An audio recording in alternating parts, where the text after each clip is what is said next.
out camping with the family. It's kind of cold, a little bit windy. I'm wearing my shemagh just to keep the wind off. I'm going to sleep in the swag today. And no, not the new term for swag. I'm talking about a traditional Australian canvas like sleep system. It's pretty cool. I'll set that up. I'll show you guys, and that's pretty much it. Just enjoying the night, watching the sunset. That's pretty much it. Enjoy the simple things.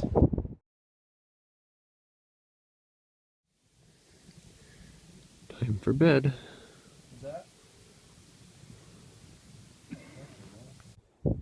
Alright, so it's morning. That was probably one of the longest nights of my life. I was fighting an army of chipmunks who decided it would be a good idea to sleep with me, so I ended up in the car with my brother. But other than that, it was a pretty nice night. I climbed up here to the top of this boulder to kind of enjoy the morning before breakfast is ready. Just kind of sitting up here enjoying it.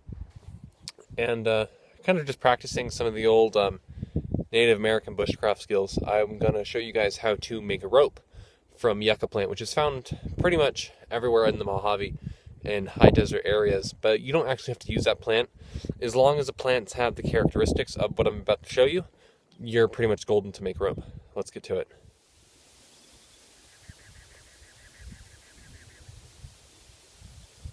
Alright, so the side species we're looking for, which is really just fit any of these characteristics, is plants like this with these long cactus-like leaves.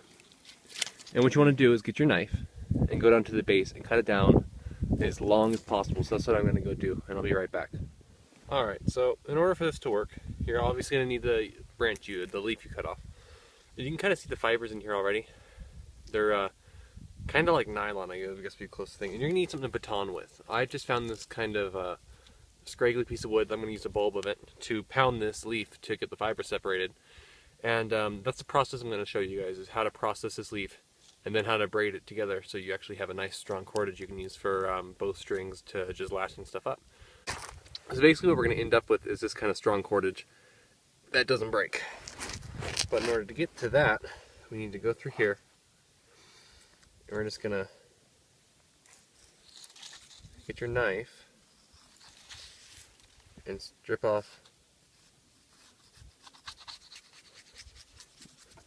all this stuff, because this is actually what we don't need. I'm just kind of making this a little bit easier for me.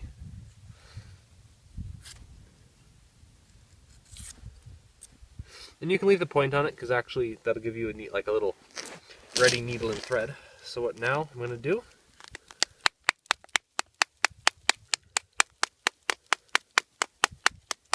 is go up and down the leaf. And you can start to see the waxy coating begins to break apart on the back.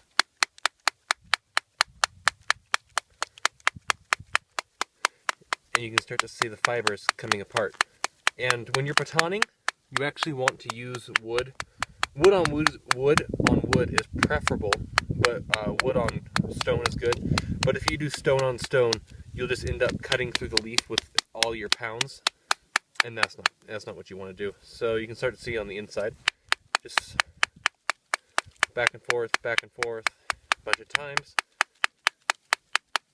And there's actually kind of a cheaty way you can get this done a little bit quicker. I'll show you that in a second. But you definitely put all the energy into getting the majority of it separated. And there's going to be some fibers that break. That's okay. You don't have to worry about those too much. Down here, where the leaf's a little bit thicker, it's kind of hard for this piece of wood. If I had a bigger piece of wood, it would be easier.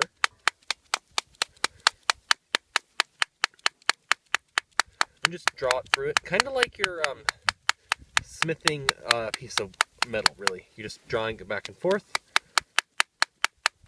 and you're pounding it out.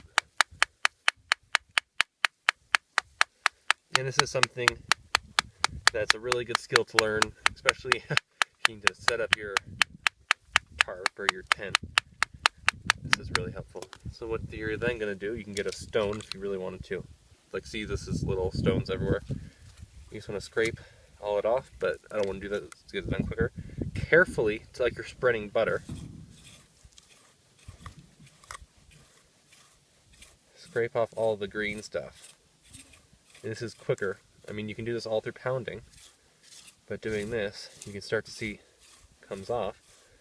And this is just kind of the weaker fibers, I'd have to say. This is the stuff that you don't really want. You're just really just separating out the fine stuff, and see all the gunk that comes off. Scrape that off.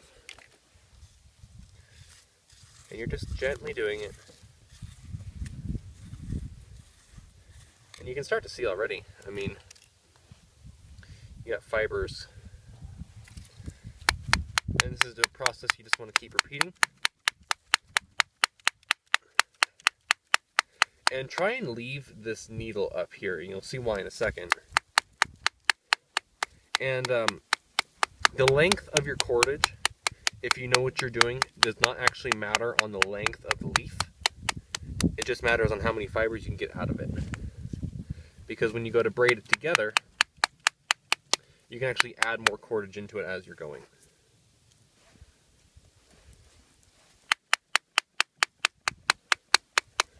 I just want to show you guys the entire process. You know what? I'm going to cut through this because the stick I have is not strong enough to cut all the way through it.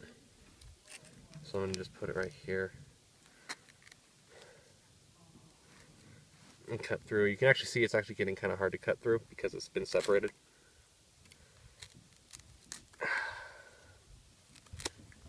So cut through that. They can just be put off to the side with all the other scraps and just continue to draw it through. And wherever it's really green, like see right here, just whack it. And that breaks up the fibers even more. We're getting very close to where I want to be. And the key to this is to hit it hard, but don't hit it too hard to where you're actually cutting through the fibers. Because then that just leaves you with a bunch of teeny tiny fibers you can't do anything with.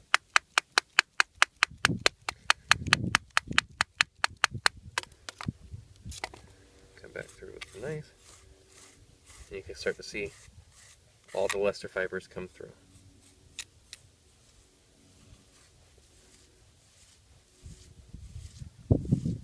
See all the gunk on the other side of the blade.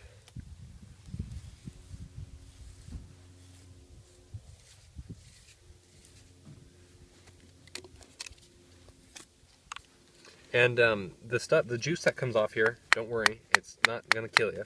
You can actually mix it with water, make like a soap to clean your hands. It's just very, very sticky. And what I'm going to do now is get something that's not quite as sharp as the knife. And get it scraping. Like, grab one of these rocks, these nice flat guys. Because this won't. And this is not something you rush. When it comes down to bushcraft, if you take your time and you just do it properly, it just turns out better. Because if you rush it, it's not going to end out well. So these fibers are just too small for me. Put those off to the side. I can still use them, but I don't want to have to deal with those. And as you can see, these fibers are just coming apart. And those people in the background, I don't know if you can hear them or not, it's just the rest of the family. We're out here camping, enjoying the weekend. It's Dad's birthday. And you can see these fibers that come out from the inside of the leaf. And these are what you want. And the longer you sit here and run this rock through, and if you turn the rock on its side, you can kind of use it as a comb and comb them apart.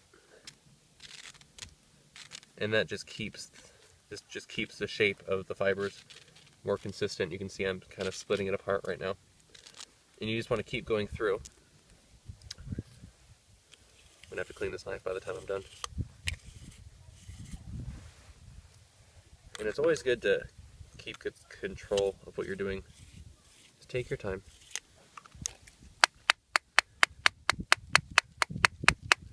You can see I definitely want to work down here more.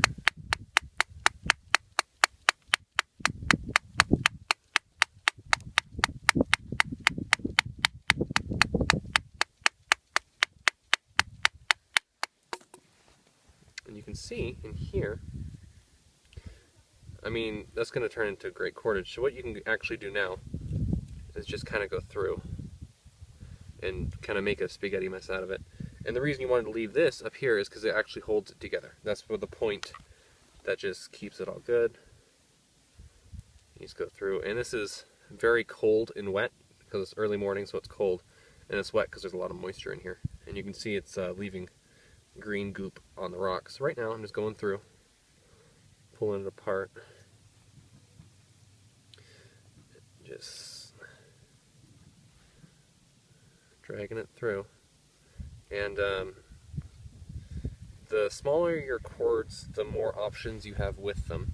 So you can just keep adding them together and see it's turning into more of a mess. And it's at this point you start getting a little bit rougher with it, but you're not. You can kind of start moving away from the baton. But I'm going to actually use it and start whipping it, and that just kind of breaks it up even finer. You can grab from the other side. Here's a needle.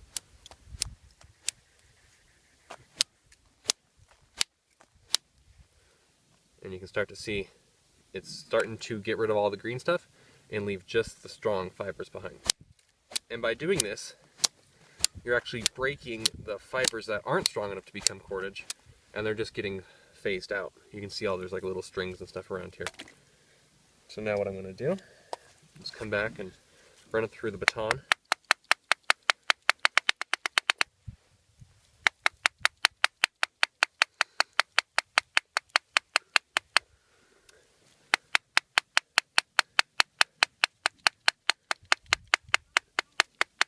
And if you know what you're doing, it's really unnecessary to bring cordage with you. I mean, I always recommend bringing stuff that you know is going to work, but if you forgot it, there's really no need to panic, because if you know what you're doing and how to do this, this could really potentially change your situation. And you can see this is really, really nice and hairy now. And it's actually kind of good because it's an antiseptic and I cut my hands. So doing this is beneficial in more than one way. You can see these like to get hung up on each other, but that's completely okay. I want to break up these guys right here.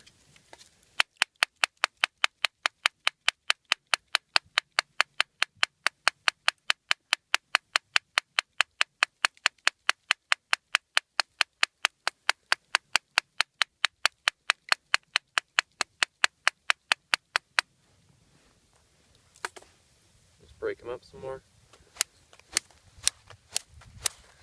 Now, it's at this point you can decide if you want to make needle and thread or if you want to make just rope. Now, what I recommend is making needle and thread, because you can make rope afterwards. You can just take off the needle. And you do the needle and thread method, it actually is a little bit easier. So I'm just going to go through here really quick and take the blunt side of the back of my knife and just run it through here like a comb, like I was doing with the rock before. And that just breaks it up.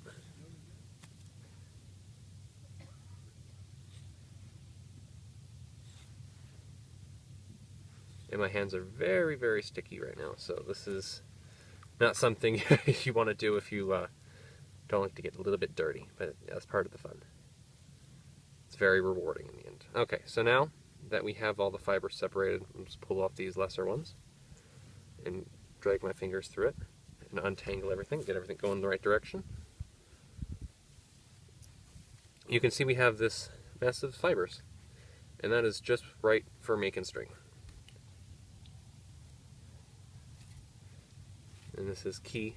Just keep everything nice and straight. And you see all those fibers that are loose come out, and we're left with this head where all the fibers come from. And now, if you want to do the needle and thread method, which is what I'm going to show you, you can just go down here, and usually these have a natural split in them already, so you can go down here and pull it in half, and now you got two for the price of one. And these themselves, this is some pretty thick string. If you go like this, you can kind of get a feeling of how thick your string's going to be. So I'm going to leave this to the side, and you can actually, I'm going to throw this in the sun right here, let it dry out a little bit. And I want this to be some thick cordage, because the last time I made it was thin. It was super strong, but I just want to make some thick stuff right now. So I'm going to spin it away from me, and I'm going to spin it away from me again. So basically, you're spinning it away, but bringing it towards you. So you're just going to repeat that motion. And just keep working your way down. And it's actually kind of good to do it when it's a little bit wet, because the sap and the juices and stuff in here, when it dries, it'll help make it stronger and help keep it together. So we're gonna spin away, bring towards, and just continue that motion all the way down to the end, which is then where you can decide to continue on or start a new chord. Alright, so I've worked my way down, and you can kind of see the fibers in it. It's making a rope. And what you can do down here is you can continue to go on with that motion we were doing, and that's as long as it's going to be. Or you can get this other one we did and sacrifice it, so we can cut it off at the head right here.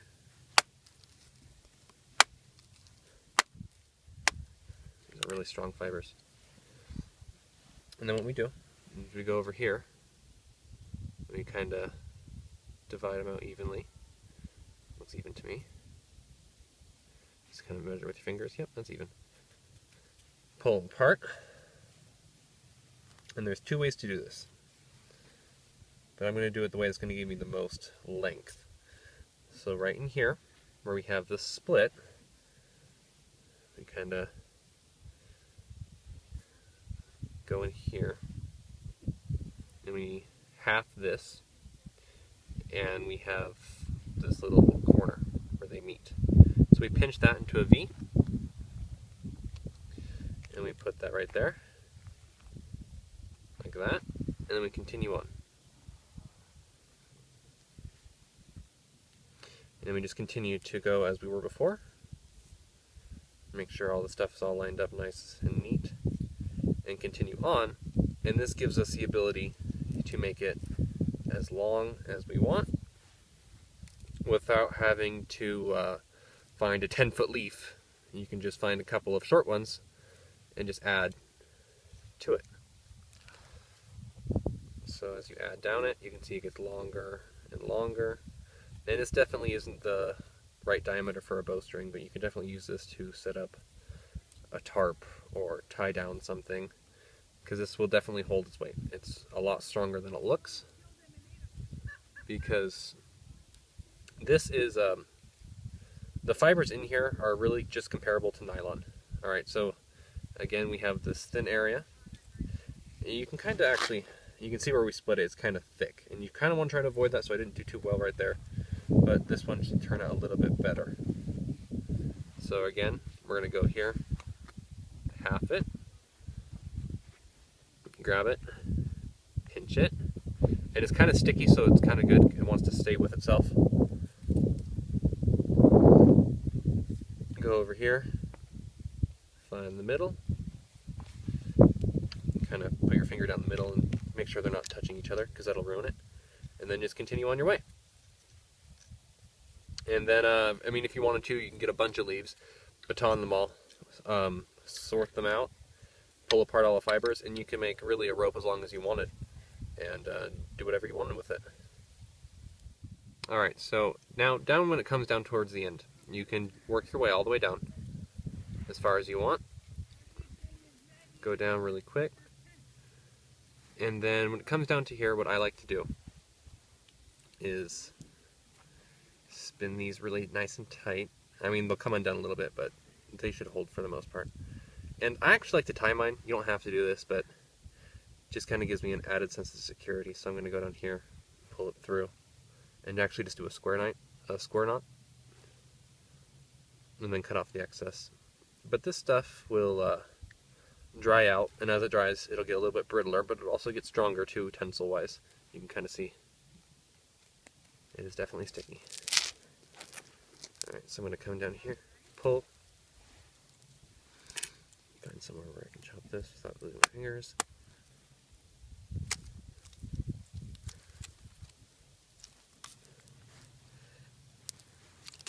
And any plant in the desert, you can actually use Joshua tree leaves. You just want those long leaves that fit the description. And if you don't really know if it'll work, try it. Alright, so that's our rope. We have probably a foot and a little bit. And we have the needle on the end, so you can do some sewing, I guess, and put it through. And you can definitely make it as longer than you need it, or shorter, or however you want. But that is natural cordage that you can use for pretty much anything. And this stuff will hold its own. I can't break that, and I'm a pretty strong guy. And that's pretty much it. Just for a strength test, me and my brother are going to pull this and see if we can break it. Pull. It's not going to break. No. Alright guys, that's it. Please subscribe. I put out useful videos of just some good techniques to learn how to use. And today we made a rope out of nothing but a rock and a stick. And probably one of the most quintessential things to bring when you're surviving is a knife. And be it a full tang knife or a folding knife, anything that cuts basically will work. You can use a rock, or you can actually pull those leaves off the bush to get it going. I put a video out every week. Have a nice day.